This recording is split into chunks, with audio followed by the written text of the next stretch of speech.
सुप्रभात बच्चों। कक्षा 11 के आज के वर्चुअल लेक्चर में आप सभी का स्वागत है। हम वृत्तीय गति नाम के पाठ को कर रहे थे जो आज कंप्लीट हो जाएगा। उसका जो लास्ट टॉपिक आज हम कवर करेंगे वो है आपका अपकेंद्र बल, सेंट्रीफ्यूगल फोर्स। बहुत इम्पॉर्टेंट टॉपिक है, ठीक है। तो इसको स्टार्ट करते हैं बच्चों। कल्पना कीजिए, क्योंकि ये एक स्यूडो फोर्स है। स्यूडो फोर्स का मतलब काल्पनिक फोर्स है, तो काल्पनिक होने की वजह से हम इसको कल्पना के द्वारा ही सिद्ध करेंगे और इसके प्रूफ्स भी देखेंगे। ऐसा नहीं है कि सिर्फ कल्पना में ही है, इसको हम प्रूफ भी करेंगे, ठीक है। लेकिन ये काल्पनिक फोर्स है, इसका इफेक्ट दिखता है हमको। तो कल्पना कीजिए कि एक वस्तु जिसका द्रव्यमान m है, एक चिकने गोले मेज पर रखा है। यह मेज एक कीले, ठीक है, यह मेज एक किले के परितनियत कोणीय वेग ओमेगा से घूम रही है, ठीक है। जैसे ये बीच में से मान लीजिए लगा है, ये ऐसे घूम सकता है। जैसे आप लोग देखते हो ना, वो जो आपका लकी व्हील होता है, व्हील घूमता है ना, बीच में से लगा होता है और व्हील जो है वो घूमता, घुमाओगे ऐसे हाथ से आप लगाओगे तो व्हील आपकी घूमेगी। उसी तरह की है कि कील है, ये नीचे है एक्चुअली, और ऊपर जो इसको ऐसे घुमाओगे, ये ऐसे घुमाओगे तो ऐसे ऐसे घूमेगा, कील के पारित ये घूमेगा, ठीक है। तो यहाँ शो किया गया है, ठीक है। इसी का डायग्राम यहाँ बनाया है। वस्तु की कीले से दूरी r है, हमने r दूरी पे वस्तु को रखा है तथा इस स्थान पर मेज का रेखीय वेग v है, v वेग से हम उसे घुमा रहे हैं।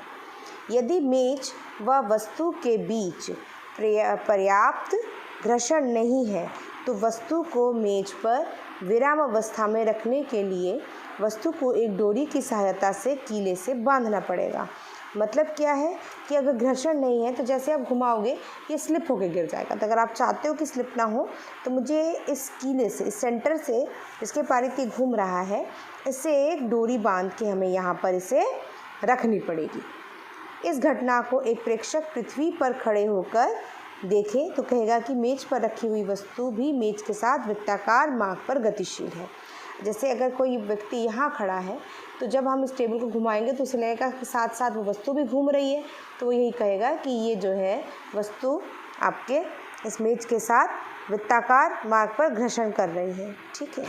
जिसके लिए वस्तु पर अभिकेंद्र बल mv²/r कार्य करता है, ठीक है। अगर वृत्ताकार घूमेगी तो उस पर कार्य करेगा अभिकेंद्र बल, जो डोरी के तनाव से उत्पन्न होता है, ठीक है। ये हमने पहले भी पढ़ा था कि ये जो आपका बल है ये कहाँ से मिलेगा इसको, ठीक है, जो वह वो डोरी के तनाव से उत्पन्न होता है। अतः अभिकेंद्र बल एक वास्तविक बल है, ठीक है। यदि कोई दूसरा प्रेक्षक घूमती हुई मेज पर खड़ा हो जाए, अब क्या है, प्रेक्षक यहाँ आके खड़ा हो गया, अभी तक वो यहाँ था, बाहर था, अब यहाँ आके खड़ा हो गया। तो अगर कोई दूसरा प्रेक्षक घूमती हुई मेज पर खड़ा होकर देखे तो वह वस्तु विरामावस्था में प्रतीत होगी। क्यों? क्योंकि वो यहाँ खड़ा है, वस्तु यहाँ है। अगर वस्तु आगे जा रही है वो भी आगे जा रही है, क्योंकि वो इस टेबल पे ही खड़ा है, तो वो भी इसी के साथ गोल गोल घूमता रहेगा, ठीक है। तो उसके लिए लगेगा कि वस्तु तो आपकी विरामावस्था में है। मेज पर खड़े प्रेक्षण की दृष्टि से वस्तु पर कोई बल कार्य नहीं करना चाहिए, किंतु वस्तु पर अभिकेंद्र बल mv² केंद्र की ओर कार्य तो कर रहा है। अब जो व्यक्ति उस टेबल पे ही खड़ा है उसके लिए तो वस्तु जो है रेस्ट पर है, तो इसका मतलब कोई भी वर्क डन, कोई भी कार्य नहीं होना चाहिए, लेकिन कार्य हो रहा है और अभिकेंद्र बल जो है आपको ये केंद्र की ओर कार्य कर रहा है, हमें प्राप्त हो रहा है। अतः इस प्रेक्षक के अनुसार वस्तु पर केंद्र की बाहर की ओर एक बल mv²/r कार्य करना चाहिए ताकि वस्तु का परिणामी बल शून्य हो। तब इस कंडीशन में क्या है कि इस वस्तु पर, इस प्रेक्षक के अनुसार अगर ये वस्तु आपकी मूव नहीं कर रही, अगर ये वस्तु मोशन में नहीं है, तो अगर अंदर की तरफ सेंट्रीपिटल फोर्स लग रहा है तो एक बाहर की तरफ भी उसी के बराबर और विपरीत दिशा में बल लगना चाहिए, ठीक है। क्योंकि वो एक दूसरे के बराबर और विपरीत दिशा के होंगे, तभी ये जो है बैलेंस कंडीशन में होगा और परिणामी बल शून्य होगा। तो बाहर की ओर लगने वाले इस बल को हम क्या कहते हैं, अपकेंद्र, मतलब सेंट्रीफ्यूज। अपकेंद्र बल कहते हैं, जो एक आभासी बल है। ठीक है, क्योंकि इसका आभास है, हमने इसको इसलिए कहा कि ऐसा हो रहा है तो ये कंडीशन होगी। सेंट्रीपिटल दिखता है, अभिकेंद्र दिखता है, अब सारी जो है आपको नहीं दिखता, तो इसे हम क्या कहते हैं, अपकेंद्र, अपकेंद्र कहते हैं। ठीक है, अभिकेंद्र और अपकेंद्र, ठीक है, कहते हैं, जो एक आभासी बल है। अपकेंद्र बल एक छद्म बल है। ठीक है, ये एक भ्रमात्मक बल है, छद्म है, भ्रमात्मक है। क्यों? क्योंकि इसका असर नहीं दिखता। चूँकि हमें इस बल को, अभिकेंद्र बल को इस कंडीशन में बैलेंस करना है, तो हमने बताया कि वहाँ एक ऐसा फोर्स ज़रूर लगता होगा नेचर में जिसे बैलेंस करता होगा, इसीलिए इसको हम छद्म बल भी कहते हैं। ठीक है, भ्रमक बल भी कहते हैं। अच्छा, यदि हम डोरी को काट दें तो वस्तु मेज पर खड़े व्यक्ति को त्रिज्या की दिशा में बाहर की ओर जाते हुए दिखाई देगी। ठीक है, अगर आपने यहाँ से काटा तो ऐसे बाहर की तरफ जाते हुए दिखाई देगी, किंतु पृथ्वी पर स्थित प्रेक्षक इस घटना की व्याख्या इस प्रकार करेगा कि डोरी कटते ही अभिकेंद्र बल समाप्त हो गया और वस्तु जड़त्व के कारण वृत्तीय पथ पर स्पर्श रेखा के अनुदिश जाती हुई दिखाई देगी। तो अगर हम जो बाहर व्यक्ति खड़ा है इस कंडीशन में ले लें तो वो क्या कहेगा कि भाई वस्तु का जो है अभिकेंद्र बल आपने समाप्त कर लिया और जड़त्व के नियम के अनुसार जो है वस्तु जो है छिटक गई और किस पे गिरी, स्पर्श रेखा के अनुदिश जो है वो छिटक के चली गई। अब जैसे कि आपने घूमता हुआ झूला देखा है, मेरी को राउंड, गोल गोल बच्चे उस पर घूमते हैं, पर खड़े हो जाए तो हमें लगता है कि हम पर कोई बल झूले के केंद्र की तरफ, बाहर की तरफ लग रहा है। ठीक है, अपने बच्चों को मेरी को राउंड पे देखा होगा, ऐसा लगता है जैसे बाहर की तरफ उस पर बल लग रहा है, अर्थात बाहर की ओर अपकेंद्र बल कार्य कर रहा है।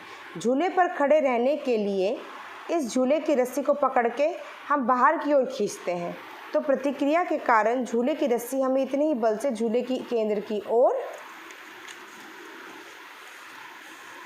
खींचती है, जिससे हमें आवश्यक अभिकेंद्र बल प्राप्त होता है। तो आपने देखा होगा जब मेरी को राउंड वाला खिलौना होता है, जो ऐसे टाइप का खिलौना हो, मतलब खिलौना क्या, आपने स्कूलों में बहुत चढ़े होंगे जिसमें ऐसे रॉड लगे होते हैं, बच्चे उस पर खड़े हो जाते हैं, फिर उसे गोल गोल घुमाते हैं। तो अगर कोई उसे बहुत तेज़ घुमाता है तो आपको लगता है कि इससे छिटक के आप बाहर गिर जाओगे, तो आप क्या करते हो, आप उस रॉड को अच्छे से टाइट से पकड़ के रखते हो, अंदर की तरफ कोशिश करते हो, तो वो अभिकेंद्र, अंदर की तरफ जो अभिकेंद्र बल लग रहा है वो बल आपको कहाँ से मिल रहा है, जो ये बाहर अपकेंद्र बल था उसी को बैलेंस करने के लिए अभिकेंद्र बल आया, तो वहाँ से हमें ये बल प्राप्त होता है। और यहाँ से ये सिद्ध भी होता है कि अपकेंद्र बल जो है वो एग्जिस्ट करता है नेचर में।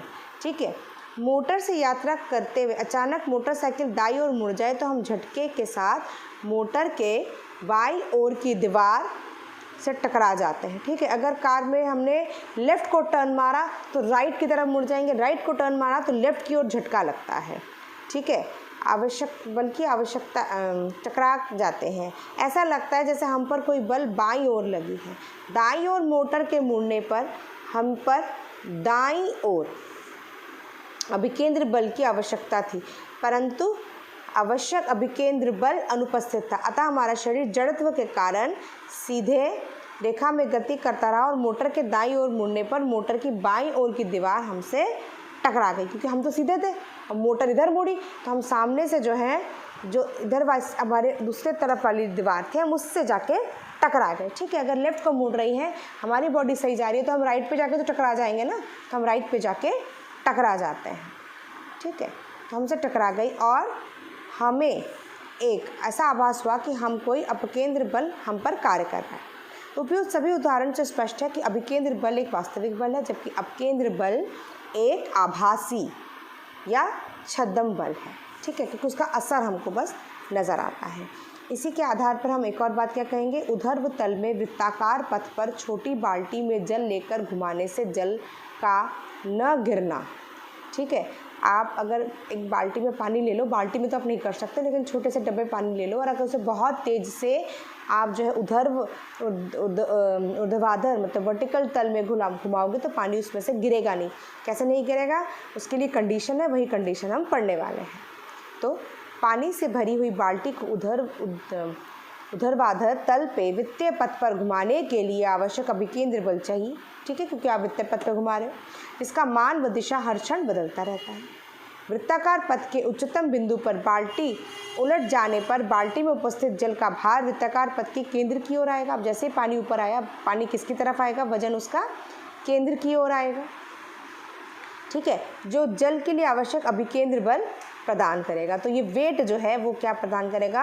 आपका अभिकेंद्र बल। अगर आप दोनों को इक्वेट कर दोगे तो आप इसमें से देख सकते हो mg में से m कटा इसमें से, ठीक है, और v² को छोड़ के हम इधर ले गए तो r इधर चला गया, gr हो गया, vc मतलब कितना हो गया? √gr। अतः उच्चतम बिंदु पर vc जो है √gr से कम नहीं होना चाहिए। यदि वेग कम हुआ तब पानी गिर जाएगा, क्योंकि तब ये कंडीशन जो है वो फुलफिल नहीं होगी तो आपका पानी जो है वो गिर जाएगा। तो ये केन नहीं होना चाहिए। इसका सबसे अच्छा उपयोग जो है अब हम पढ़ेंगे वो है अपकेंद्रित मतलब सेंट्रीफ्यूग। इसकी सहायता से विभिन्न द्रव के कणों को अलग किया जाता है। जैसे दूध के भरे बर्तन को हम क्या करते हैं? घुमाते हैं ना। अपने गांव में दादी लोगों को देखा है ना कि बड़े से मटके के अंदर एक डंडा लगा लेती है, उसे घुमाती रहती है। ठीक है, आपने जो है कृष्ण लीलाओं में भी बहुत देखा है, वो भी इसी सेंट्रीफ्यूग का इस्तेमाल करती है। तो दूध से भरे बर्तन को घुमाने पर दूध की विभिन्न परतों के बीच सापेक्ष वेग उत्पन्न होता है, जिसके कारण दूध की परतों के बीच श्यानता बल उत्पन्न होती है। क्योंकि उसमें आपके वही आपने दूध को देखा होगा, सिर्फ पानी तो नहीं होता ना, दूध में आपके जो है वसा, जिससे घी बनता है, वसा और छोटे छोटे पार्टिकल्स भी आपको दिखते होंगे। तो श्यानता बल उत्पन्न होता है जो दूध में उपस्थित कणों को वृत्ताकार पथ पर गति करने के लिए आवश्यक अभिकेंद्र बल देता है। अभिकेंद्र बल हमें कहाँ से मिलता है? श्यानता बल से मिलता है। दूध में उपस्थित मक्खन के कण दूध के कण की तुलना में हल्के होते हैं। ठीक है, दूध तो भारी है लेकिन मक्खन के कण बहुत हल्के होते हैं, किंतु अभिकेंद्र बल दोनों पर समान परिमाण से कार्य करता है। ठीक, अभिकेंद्र बल तो दोनों में एक जैसा कार्य कर रहा है। अभिकेंद्र बल का परिमाण समान रखने के लिए मक्खन के कणों को पथ की त्रिज्या कम तथा दूध के कणों के वृत्ताकार पथ की त्रिज्या अधिक हो जाती है। ठीक है, उनका रेडियस बड़ा हो जाता है। अतः मक्खन जो है वो कण वृत्ताकार पथ के केंद्र की ओर तथा दूध के कण वृत्ताकार पथ के केंद्र से दूर चले जाते हैं। इस प्रकार हल्के कण मक्खन जो है भारी कण दूध से अलग हो जाते हैं, तो उसी डंडे के आसपास जो है वो जमने लग जाते हैं। और फिर जो है हमारी दादी लोग ये सब हमको दिया करती थी, या आपने कृष्ण जो लीलाएँ दिखाते हैं जो टीवी पे भी आता है उसमें भी आपने ये चीज़ देखा होगा। इसी प्रक्रिया द्वारा इलेक्ट्रिक ड्रायर से गीले कपड़ों को शीघ्रता से सुखाया जाता है। वृत्ताकार पथ पर गीले कपड़ों को घुमाने से, ये कहाँ देखा है आपने? जो आपके वॉशिंग मशीन में ड्रायर होते हैं वो क्या करते हैं? वो वृत्ताकार पथ पे आपके कपड़ों को जोर जोर से घुमाते हैं। तो वृत्ताकार पथ पर गीले कपड़े के घूमने से कपड़े की अपेक्षित पानी के भारी कण, क्योंकि कपड़ा अपने आप में हल्का है, वो भारी क्यों गया था? उसमें पानी भर गया था। तो कपड़े के अपेक्षित पानी के भारी कण वृत्ताकार पथ से केंद्र से दूर चले जाते हैं, और वो दूर चले जाते हैं तथा कपड़ों के अलग अलग चले जाते हैं और कपड़ा शीघ्रता से सूख जाता है। तो जब वो भारी है वो अलग चले जाएंगे तो यहाँ कपड़ा बच जाएगा जिसमें से पानी नहीं होगा। तो डेफिनेटली पानी का मैक्सिमम पोर्शन निकल गया है, तो पानी जो है दूर छिटक गया है, कपड़ा आपका वहीं आसपास रह गया है। तो कपड़े में से एक्सेस वाटर निकल गया, एक्सेस पानी निकल गया, तो वो आपका जल्दी सूख जाता है। तो इसी के साथ हमारा ये पार्ट वृत्तीय गति समाप्त हो रहा है। आप ध्यान से इस वीडियो को देखिएगा और इससे रिलेटेड जो भी असाइनमेंट आपको दिया जाए उसे कंप्लीट करिएगा। कोई भी अगर आपको दिक्कत आ रही है तो आप ग्रुप में ही कॉल करके मुझसे पूछ सकते हैं। धन्यवाद।